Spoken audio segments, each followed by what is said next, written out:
শ্রাবণ মাসের শেষ সোমবার আমাদের গ্রামে বড় করে জল ঢালার অনুষ্ঠান হয়। তো হে এভরিওয়ান, আমি পায়েল। সবাই কেমন আছো? আমি মোটামুটি শ্রাবণ মাসের সোমবারগুলো জল ঢালার চেষ্টা করি, আর শেষ সোমবারও আমি জলটা ঢেলেছিলাম।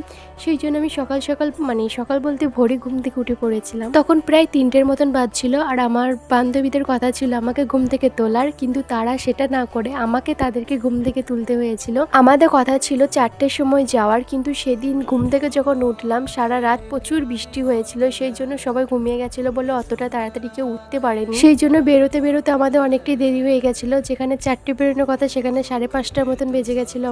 আমাদের টোটো 4টের সময় আসার কথা ছিল, কিন্তু 4টের সময়তে টোটো চলে এসেছিল, কিন্তু আমরা যেতে পারিনি টাইম মতো। কি আর করা যাবে, দেরি হয়ে গেছিল। তো আমরা বাদে এদিকে অনেকেই যাচ্ছিল আমাদের পাড়ার, আমাদের গ্রাম বলে না, আশেপাশে প্রচুর গ্রাম, অনেক জায়গাতে সেদিন জল ঢালা আগেও হয়, আবার সেদিন লাস্ট সোমবারে অনেক জায়গাতে জল ঢালা, সেই জন্য অনেকেই যাচ্ছিল।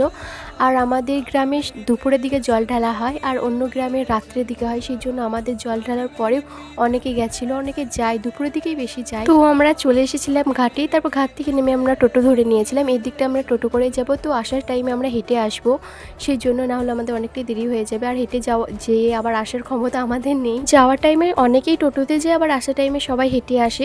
আর আমাদের যেতে খুব ভালো লাগছিল, সবাই একসাথে যাচ্ছিলাম, খুব মজা হচ্ছিল। আর আমরাও হেঁটে এসেই